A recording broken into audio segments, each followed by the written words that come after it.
Uy, mga boss, magandang araw sa inyong lahat.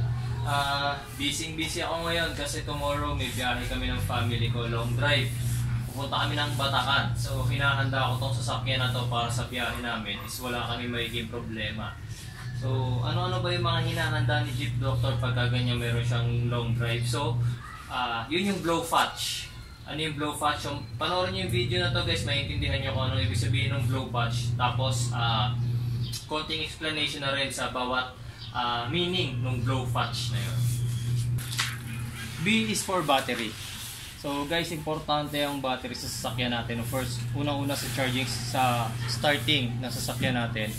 Next is yung overall drivability ng sasakyan natin, lalo-lalo na gasoline engine ang sasakyan natin. So gasoline engine depends on electricity. So importante ang battery and also yung mga accessories. Kailangan ng battery niyan para gumana sila ng maayos. Pagdating sa battery guys, hindi lang basta kailangan bago or maayos pa ang battery ninyo. So, kaakibat niyan is kailangan nyo siguraduhin na gumagana ng maayos ang charging system o ang alternator ninyo.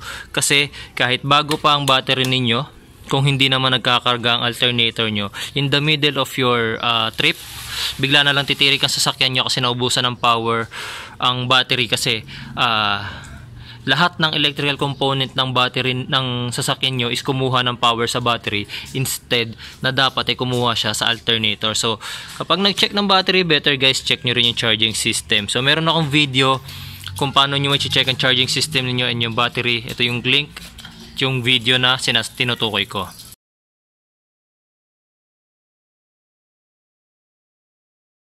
Another letter B is the brakes. So maraming component ang brakes natin. The hydrovac, yung fluid, yung master, of course yung brake mismo, then yung pedal. So marami siyang kailangan i-check sa brake. So pinakamaganda yan guys, 2 days or 1 day before ng trip ninyo is pa-check ninyo sa mechanic yung brakes ninyo. Overall, kailangan masigurado nyo na lahat ng preno nyo is gumagana. So kung ginagawa ko, tinataas ko isa-isa yung gulong, then meron akong assistant to press dun sa brake pedal, then iikutin ko isa-isa. Kailangan kasi masigurado nyo na ang brakes is na-apply sa lahat ng gulong. Tapos after din nun, syempre mas maganda mag-test drive kayo kung talaga malakas yung brakes ng inyong sasakyan, kasi yung pag-ikot nyo ng gulong gamit ang kamay nyo is mahinang puwersa yan eh. Iba pa rin kasi yung momentum kapag yung sasakyan is umaandar, tumatakbo ng mabilis, tapos kakailangan ninyo na mag-brake. So kailangan yung test drive. Letter L is the lights. So importante ang ilaw guys kasi syempre hindi naman buong biyahe natin is umaga, minsan nabuti tayo ng dilim sa biyahe natin. So importante na meron tayong headlights and of course yung mga signal lights natin para i-warn natin yung mga tao sa paligid at yung mga sasakyan sa paligid natin kung saan direction tayo pupunta or kailangan natin mag-hazard. So importante ang lights and also punishable yan by law. Kapag napara kayo ng traffic enforcer and then na-inspect na meron kayong mga lights na hindi gumagana, violation yan at of course penalty kayo doon. Letter O, oil. So importante ang oil sa makina natin. Alam natin ang oil lang mag-lubricate sa makina to keep it prevent it from wear and tear and also to keep it cool. So importante na na-check natin ang langis. So ang pag-check ng langis guys, dapat lagi sa dipstick itong max level, huwag kayong lalampas dyan. Dapat pantay lang or lower dyan.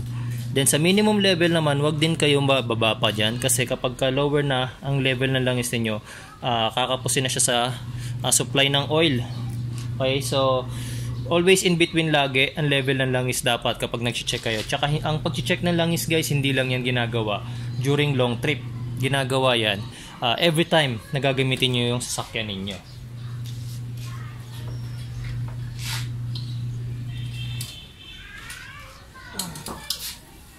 Ayan.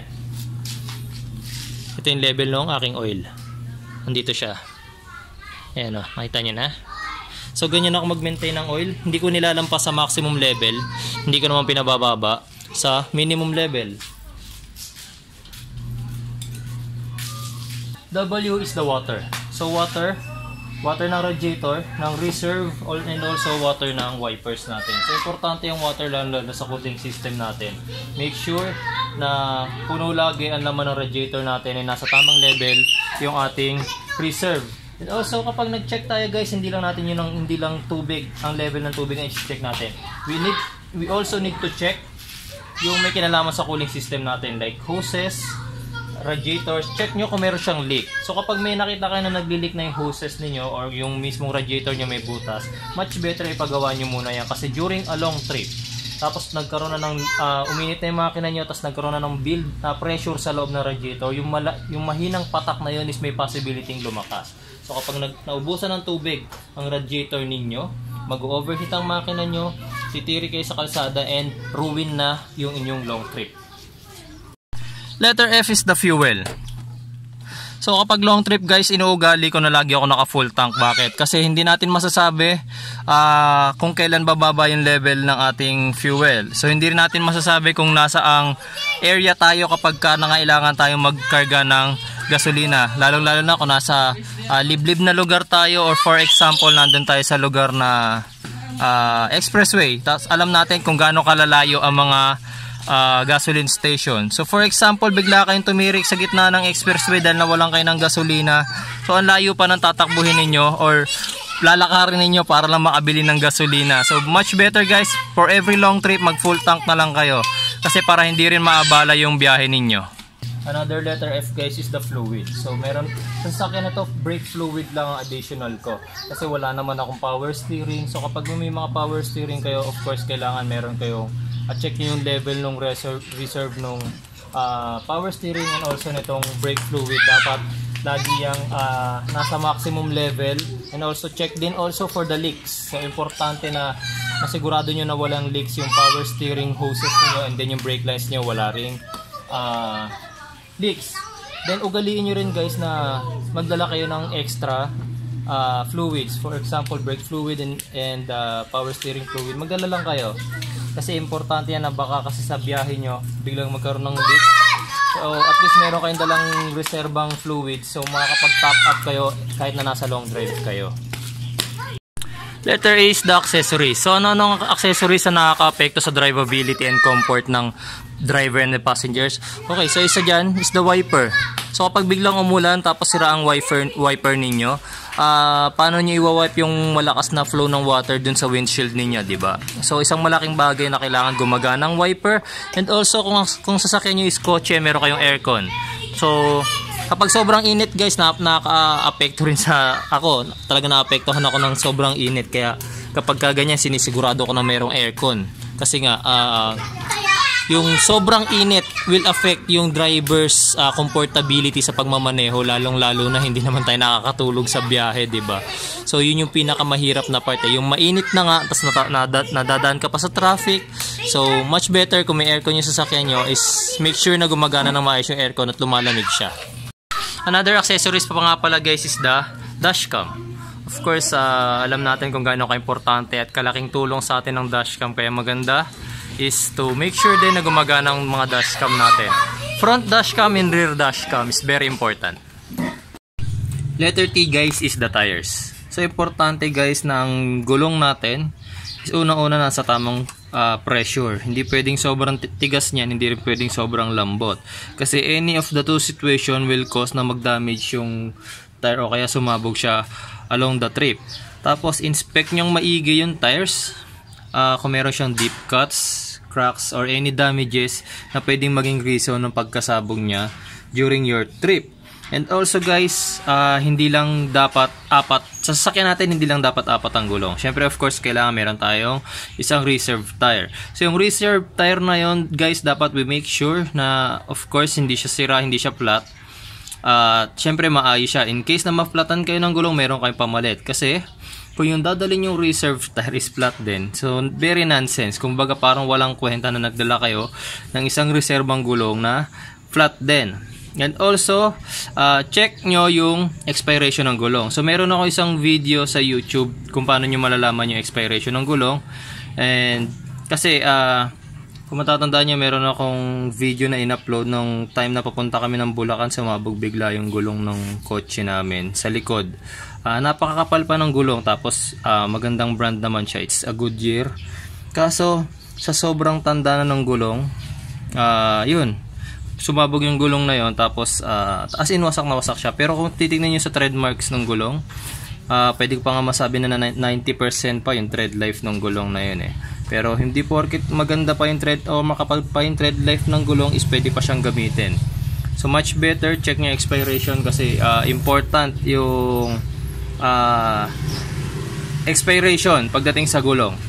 Another thing guys na pagka nag-check kayo is yung mga nut ng yung gulong. So make sure na masisikip yan, kasi kapag may maluluwag dyan, habang umiikot yung gulong na yan, lalo yung luluwag eh. Kaya kung mapapansin nyo, may mga videos on internet na parang bigla sila natanggalan ng gulong along the trip, diba? So nangyayari yon. Make sure lang na masikip yung mga tornilyo na yan, para hindi yan lumuwag habang bumabiyahe kayo, tapos hindi matatanggal yung gulong ninyo. Another letter T guys is the tools. So ano-ano ba yung mga tools na dinadala ni Jeep Doctor? Ito. Ayan. So meron ako dito. Yan, early warning device. In case na masiraan kayo, kailangan nyo ng tayo ng isang early warning device. Of course, jack, tire wrench, tapos ito yung reserve tire namin. Tapos jack stand. So kapag nagtatanggal ako ng gulong, I make sure na lagi ako mayroong jack stand, kasi delikado kung aasa lang tayo sa jack. Any moment kasi pwedeng mag-malfunction yung jack tapos bumagsak. So mas malaking problema yon. Tapos ito, battery cable, jumper cable pala. So importante rin yan. Tapos toolbox. Ayan. So ang toolbox ko naglalaman ng iba't ibang tools. Pliers, screwdrivers, sockets, wrenches, yan, may mga extension pa ako, tsaka mga spark plug socket, and then ratchets. And also hindi nawawala sa akin is ito, test light. Importante yung test light guys, kasi for example nasa biyahe kayo, alam niyo na meron namang gasolina yung sasakyan nyo, tapos biglang tumirik, ayaw mag-start, ayaw umandar. So test light ang gagamitin niyo para ma-diagnose nyo. Probably kasi electrical related yung problem kung bakit kayo tumirik sa biyahe ninyo. So kapag may test light kayo, mas madaling mag-diagnose, mas madaling malaman kung saan nagkaroon ng problema yung inyong sasakyan. Yung mga tools naman, kung sasabihin naman ng iba, bakit kailangan ko magdala ng tools? Hindi rin naman ako mekaniko, wala rin naman akong alam in case na masiraan. No, malaking bagay na meron kayong dalang tools kahit na hindi kayo mekaniko, kasi ganito ang mangyayari dyan guys.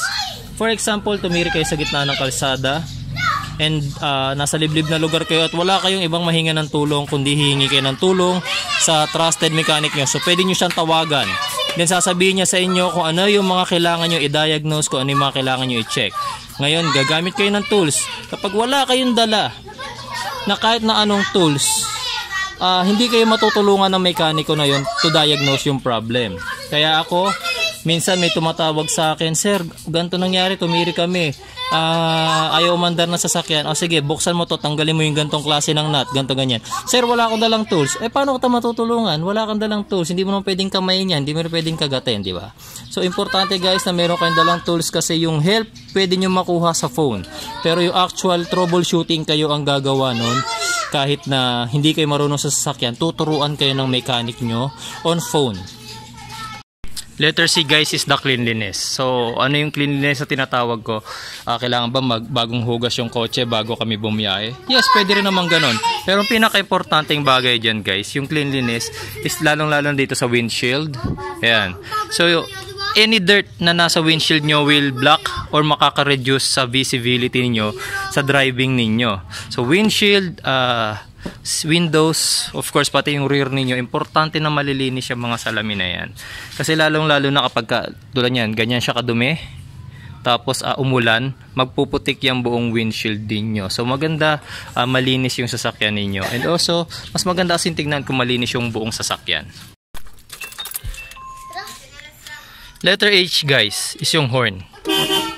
Importante yung busina guys kasi alam natin na yung horn ang ginagamit natin to warn yung ibang sasakyan at ibang tao na nasa paligid natin in case na we need to pass o kaya bigla may tumatawid, we need to honk o kaya naman is merong pasaway sa harap natin na nakakasagabal, so kailangan nating bumusina. So importante ang horn. So pangit naman guys kung magsisisigaw tayo sa gitna ng kalsada dahil hindi gumagana yung busina natin. So importante yan guys, kailangan nyo rin yung paganahin, and also punishable din yan by law.